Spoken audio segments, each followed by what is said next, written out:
Machiavelli is usually served in two flavors: villainous memes or noble realism. Both miss what makes him useful. He wasn't writing to teach you how to be evil. He was writing to teach you how power behaves when the world stops rewarding virtue consistently. When institutions are fragile, when rivals are opportunistic, when people admire strength but punish weakness, morality becomes a luxury good, something you can afford only when your position is already safe.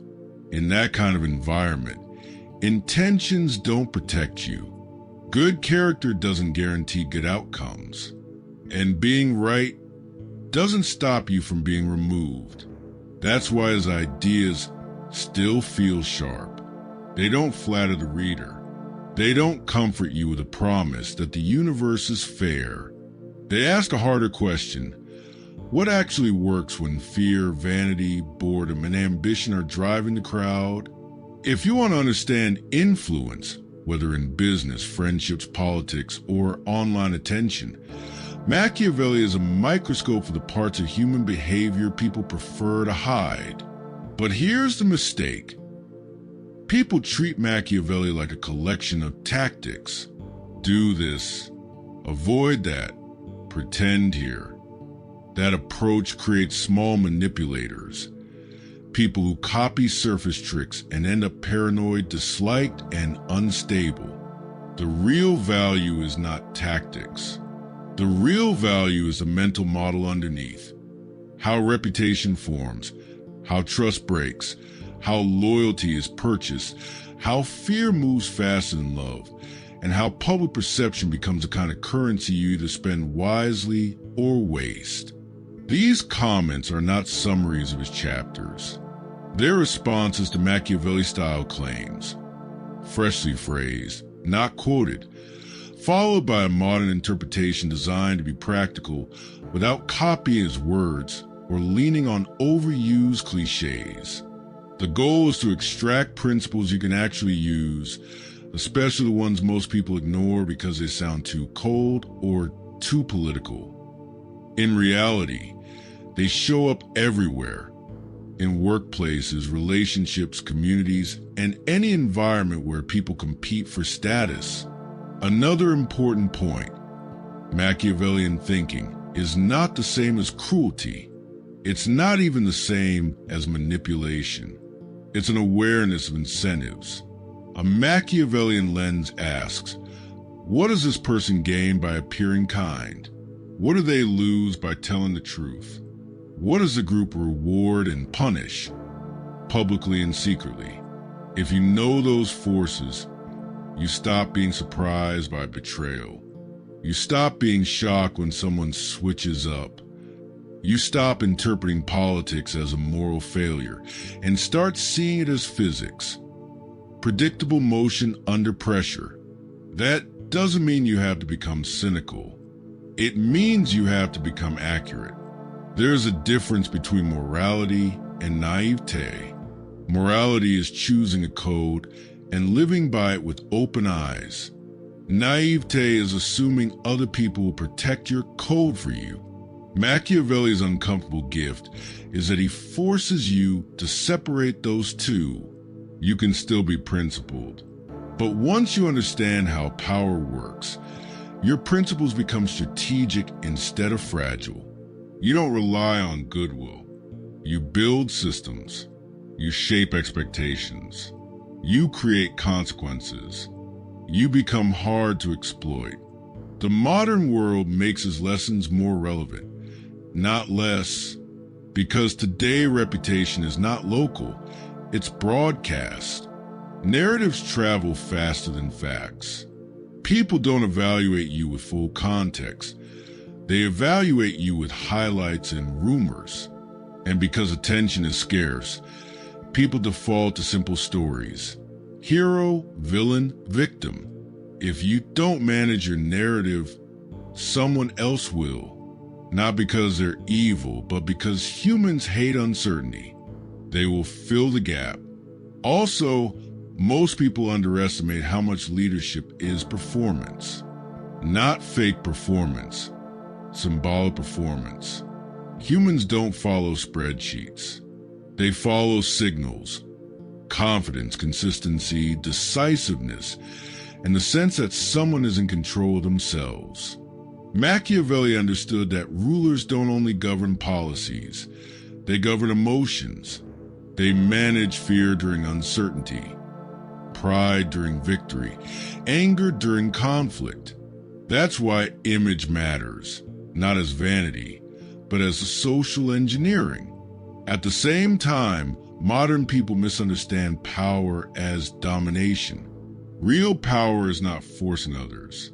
It's shaping what others consider normal. It's the ability to set the frame. What is acceptable, what is respected, what is punished, what is rewarded.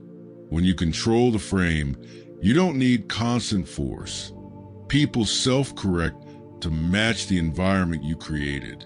That is the quiet, invisible kind of power Machiavelli was pointing at, without romantic language, without moral decoration.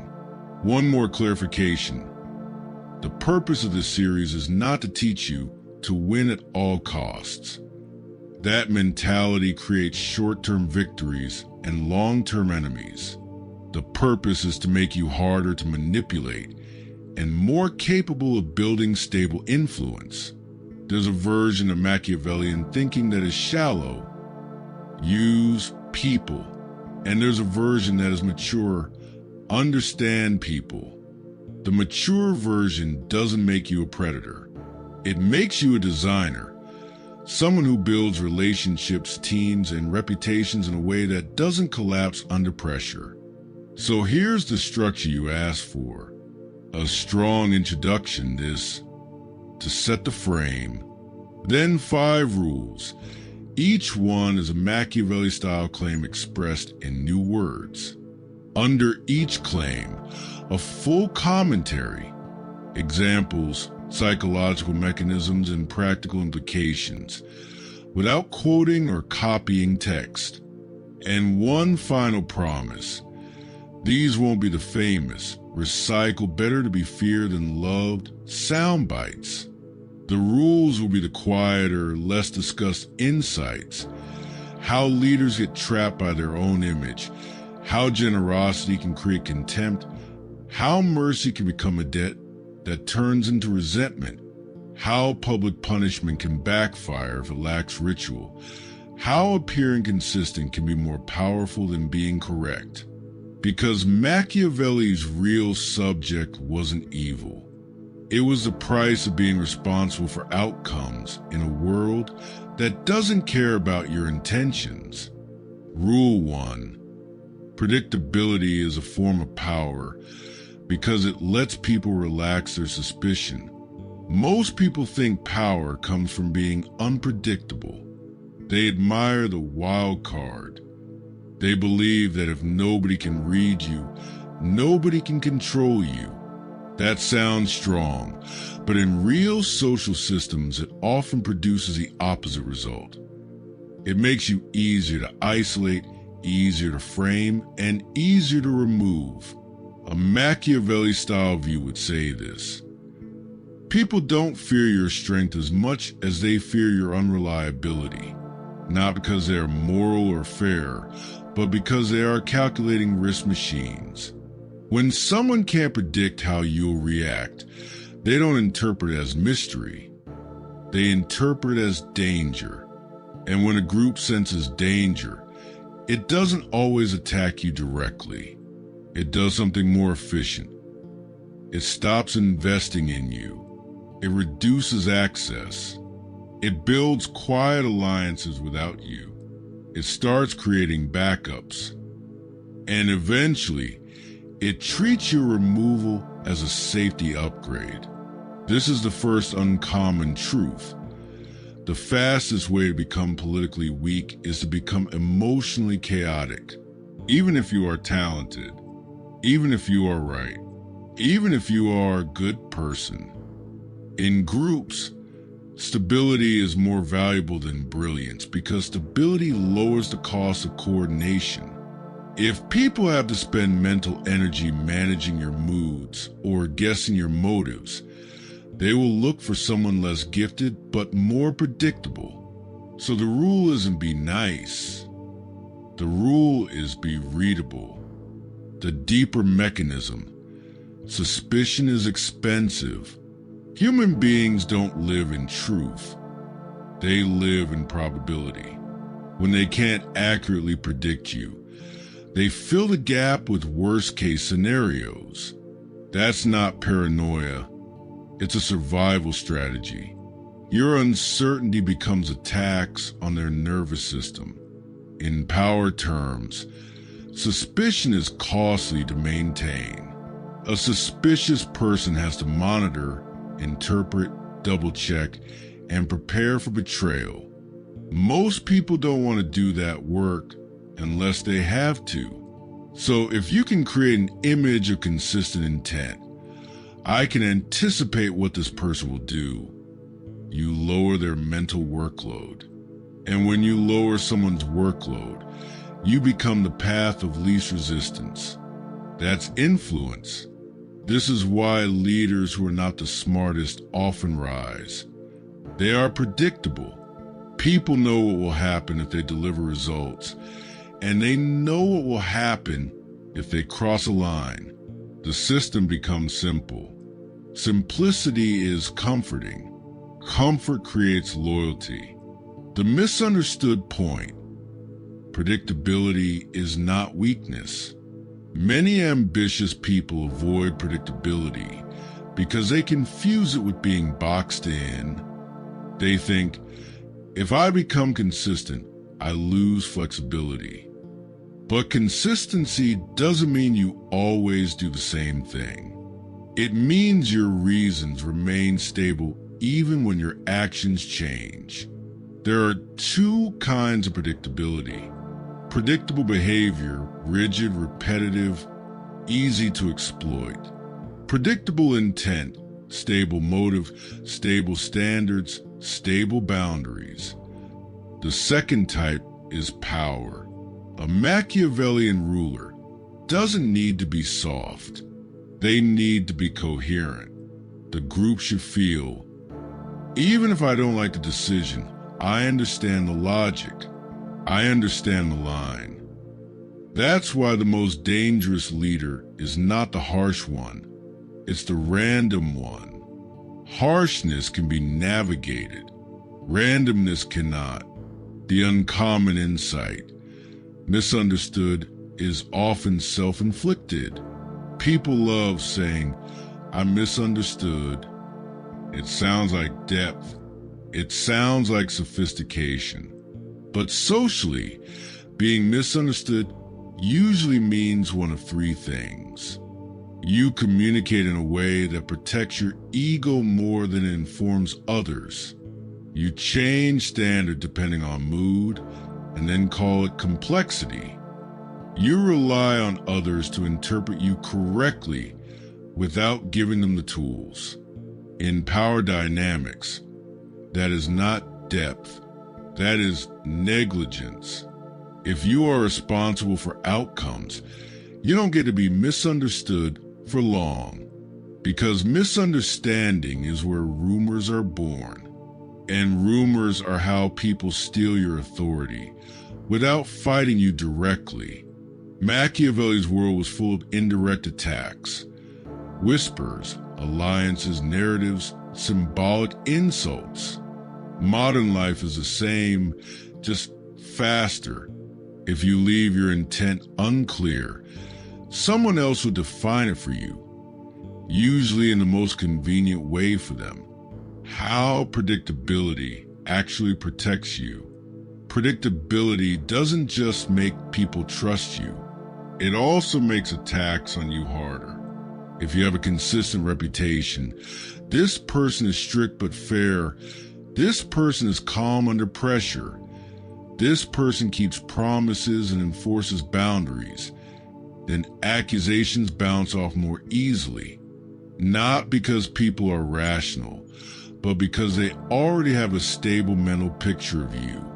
But if your image is messy, any narrative can stick.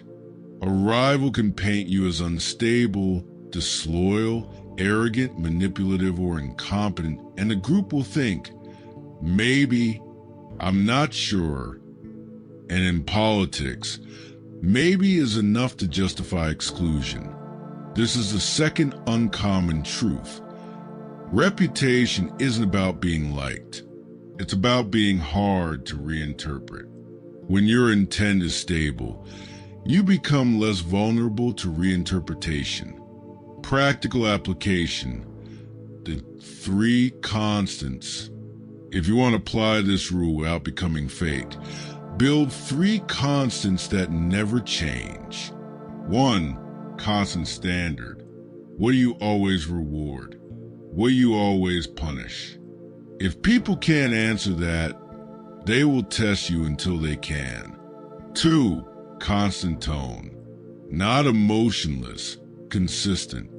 If you are calm only when life is easy, you are not calm, you are comfortable. 3.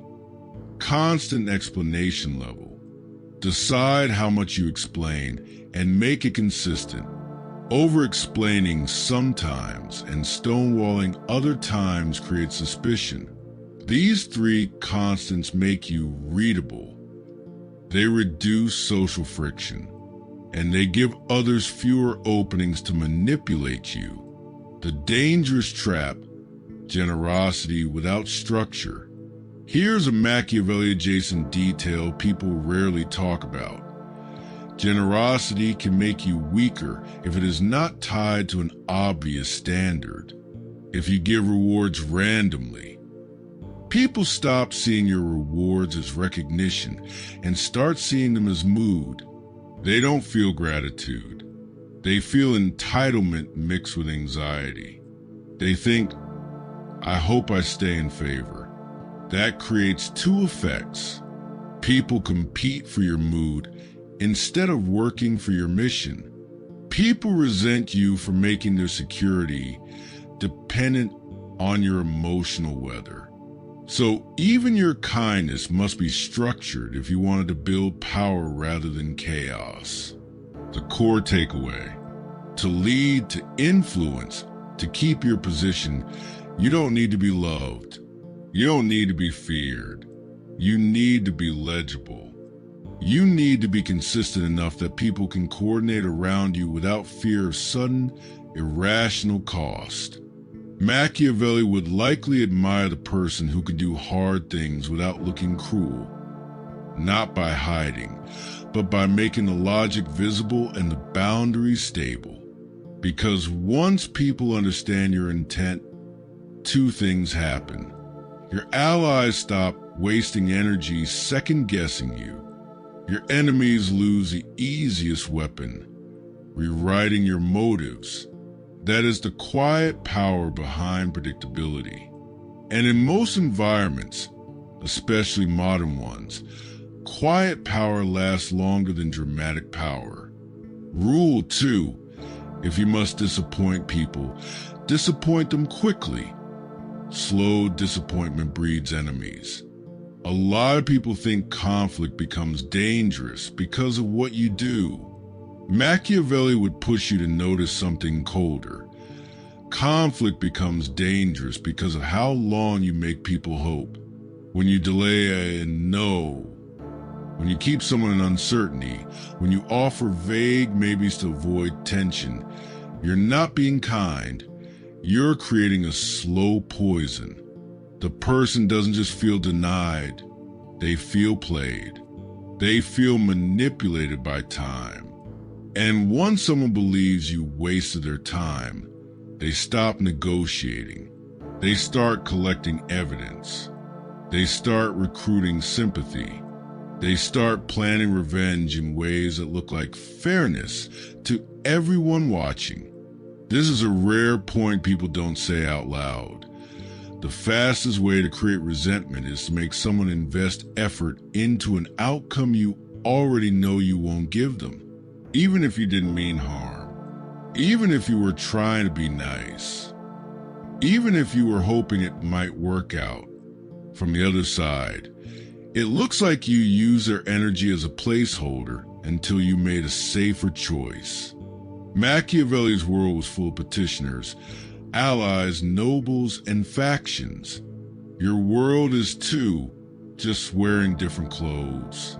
Colleagues asking for promotions, friends asking for favors, partners asking for commitment, viewers asking for consistency, clients asking for deadlines. In every case, there's a simple pattern. When someone wants something from you, they enter a state of expectation. Expectation is not neutral. It's emotional debt. It's time allocation. It's identity. I'm the kind of person who is about to get this. If you stretch that state out, the emotional debt grows. And when you finally deny them, they don't only lose the thing, they lose the identity and the time they invested. That creates a special kind of anger. The anger of being made foolish. The deeper mechanism. Hope is leverage, but also liability. Hope is powerful because it keeps people compliant. Someone who still hopes will tolerate delays, excuses, and even disrespect because they are protecting the dream of the reward. That's why many leaders unconsciously weaponize hope. They don't say yes, but they don't say no. They keep people orbiting. It works until it doesn't. Machiavellian logic would warn you. A person you disappoint cleanly may be sad. A person you disappoint slowly becomes hostile. The slow disappointment feels like betrayal, even if no promise was ever stated. Because your behavior implied a promise. Your maybe felt like a contract. This is where reputation gets damaged in a way you can't easily repair. Not because people are moral, but because they are social. They tell stories. They want to justify their emotional loss. And the easiest story to tell is, he led me on, he used me, he strung me along. In public spaces, workplaces, communities, online, those stories are contagious. They don't even need to be perfectly true. They just need to be psychologically believable. The uncommon insight, delayed no, creates a rival. Here's the part most people miss. If you delay the denial, you give the person time to reorganize their identity around winning you over. They start thinking of you as an obstacle, not a person. They begin to strategize. They begin to watch your weaknesses. They notice your contradictions. By the time you finally deny them, they already have a map of you. In Machiavelli's era, this is how courtiers became conspirators. In modern life, it's how disappointed employees become quiet saboteurs, how rejected partners become smear campaigns, how ignored collaborators become passive-aggressive blockers, how supporters become haters. The rival is not created by rejection alone. The rival is created by wasted investment. Clean disappointment is a leadership skill. Most people avoid clean disappointment because they fear being disliked. But Machiavelli would say, being disliked for a clear boundary is survivable. Being disliked for perceived deception is corrosive. Clean disappointment requires 3 elements. 1, speed. Deliver the denial early, before the person invests too much. 2, clarity. Vague language invites negotiation. Negotiation invites obsession. Obsession invites resentment. 3, containment. Don't let the conversation reopen repeatedly. Each reopening resets hope, and each reset multiplies bitterness. This does not mean you have to be rude. In fact, The most effective clean disappointment is calm and respectful. You're not trying to dominate them. You're trying to prevent the emotional debt from compounding. The counterintuitive part, a sharp no can create loyalty. It sounds strange, but in many environments, people respect a decisive no more than a flattering maybe. Why? Because a decisive no tells them something valuable, where the wall is. Walls are useful. Walls reduce wasted effort. Walls let people redirect their energy. Even if they're disappointed, they can still orient themselves. But maybe makes you a slot machine. People keep pulling the lever. Each pull costs them something: time, dignity, attention. When they finally lose, they don't blame themselves for gambling. They blame you for letting them gamble. So a sharp no can actually increase trust in the long run, because it proves you're not exploiting hope. The subtle danger. Selective softness makes you look weak. Machiavelli cared about consistency because inconsistency invites testing. If you are soft with some people and hard with others, you create perception of bias or fear. People start asking, why did he make exceptions there? The answers they invent are never flattering. They'll assume you were pressured, bribed, intimidated, or emotionally manipulated. That perception is deadly to authority. It's not that you can never make exceptions. It's that exceptions must look like policy, not mood. If you bend rules, you must bend them in a way that appears principled and repeatable. Otherwise, you teach everyone a lesson. Persistence works. Drama works. Pressure works. And once you teach that, your life becomes a never-ending negotiation. How this applies to influence and persuasion. If you're building a public brand, a channel, a business, this rule matters in a surprising way. Don't promise content you're not ready to deliver. Don't tease projects you might abandon. Don't signal collaborations that aren't real. Don't let people believe they're in the inner circle if they aren't. Because audiences are not just viewers. They're investors of attention. And attention is emotionally attached. When people feel you wasted it, they don't leave quietly. They turn, they mock, they punish. This is why many creators get sudden hate after months of support. Not because they changed, but because they created long periods of expectation they couldn't fulfill. Rule 3.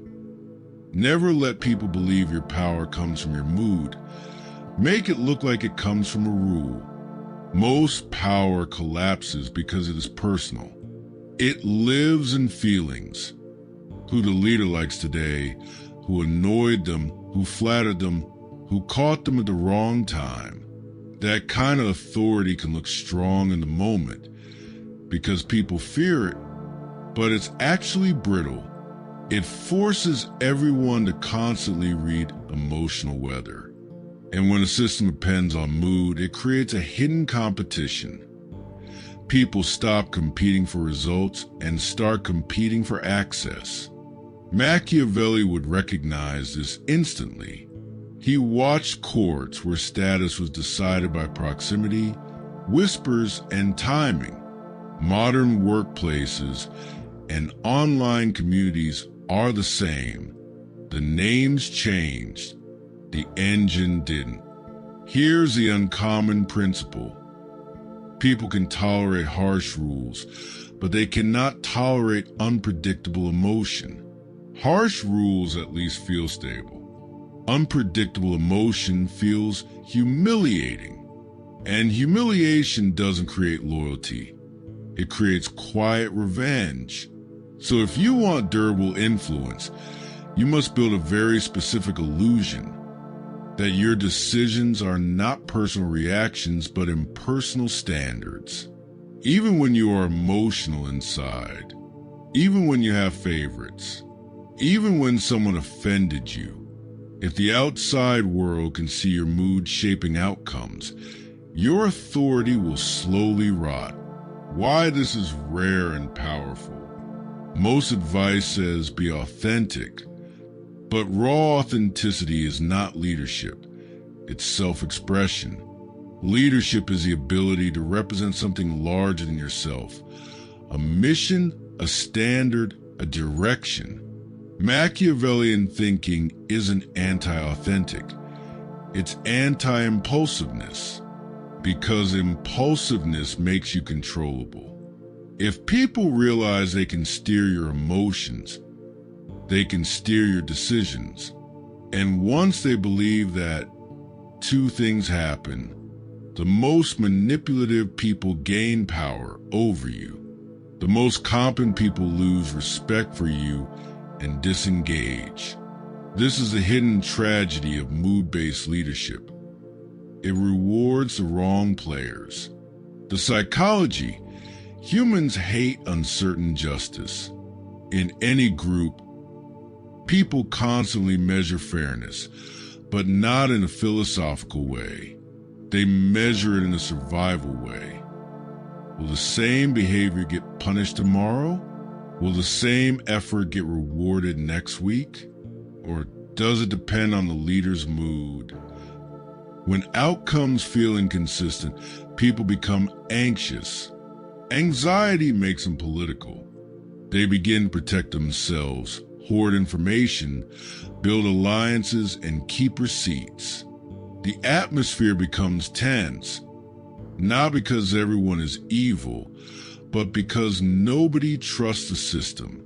Machiavelli would tell you, trust in the system is more valuable than affection for the leader.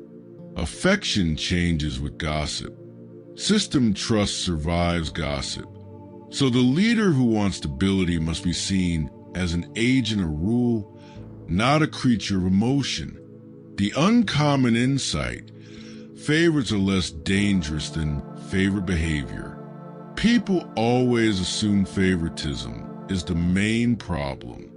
But the deeper problem is not having favorites. It's having unpredictable favorites. If the group thinks he likes that person, they may dislike it, but they can adapt. If the group thinks he likes whoever strokes his ego today, they lose all respect, because then status is not earned, it's performed. The environment becomes a theater. That's when a leader gets trapped. They start needing constant validation, constant signals of loyalty, constant emotional feeding. And the more they need it, the more the group can control them. So the goal is not to pretend you have no preferences.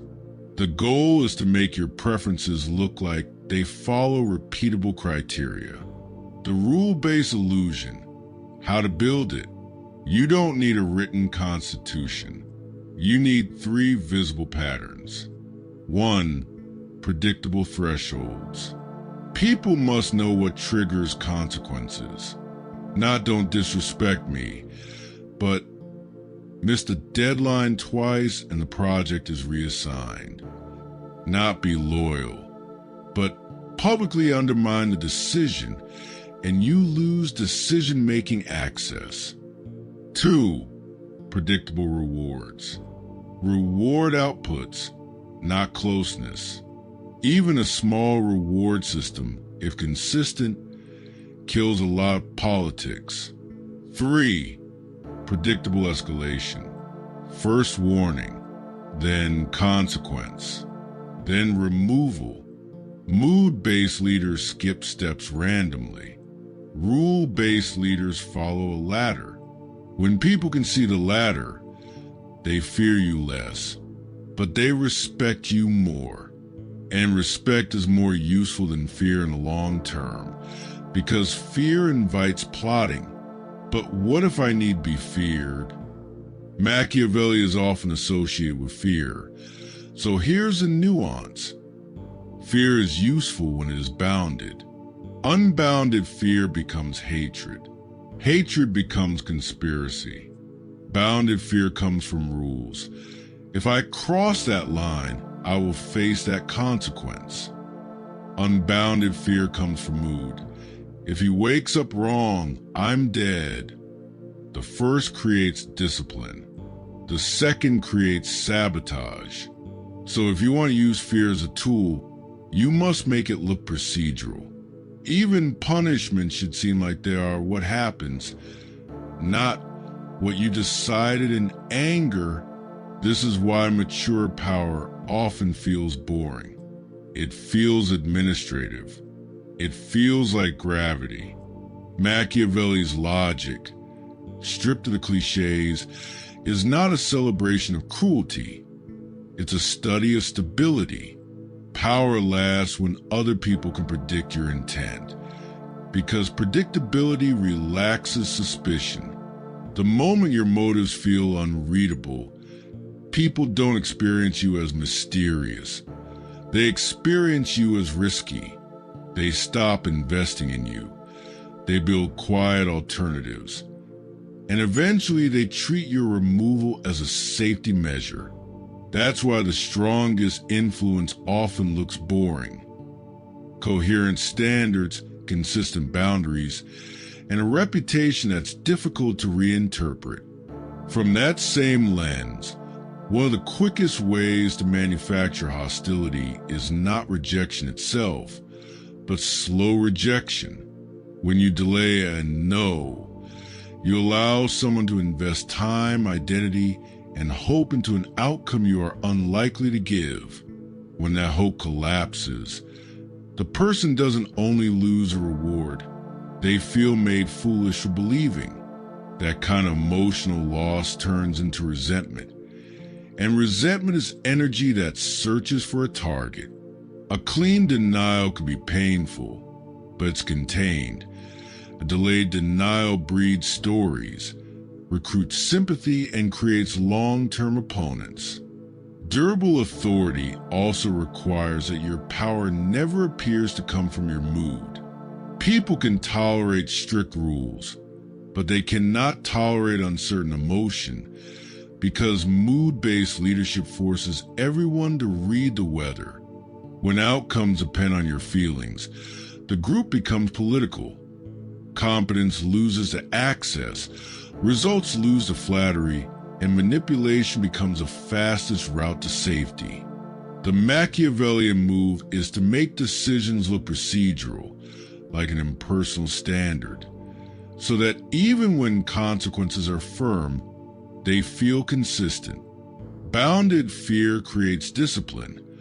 Unbounded fear creates plotting.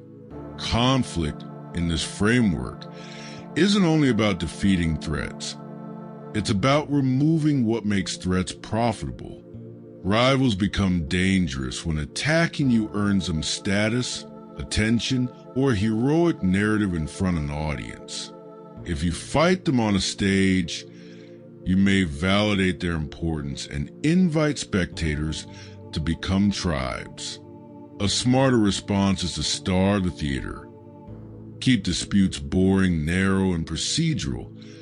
Shift drama into process. Enforce consequences quietly and proportionately. When aggression stops paying socially, most enemies suddenly lose motivation. Finally, Machiavelli's realism includes a discomforting respect for illusion. Not all illusions are harmless, but many serve as social infrastructure. Stories that keep people cooperating when trust is imperfect. If you rush to destroy a belief without providing a replacement narrative, you don't create truth. You create a vacuum, and vacuums attract opportunists with louder, simpler stories. The mature approach is replacement, not exposure. Upgrade meaning without humiliating identity. Phase in truth in a way the system can survive, and never detonate a stabilizing myth in a crowded room unless you've already built the next structure that will hold everyone up.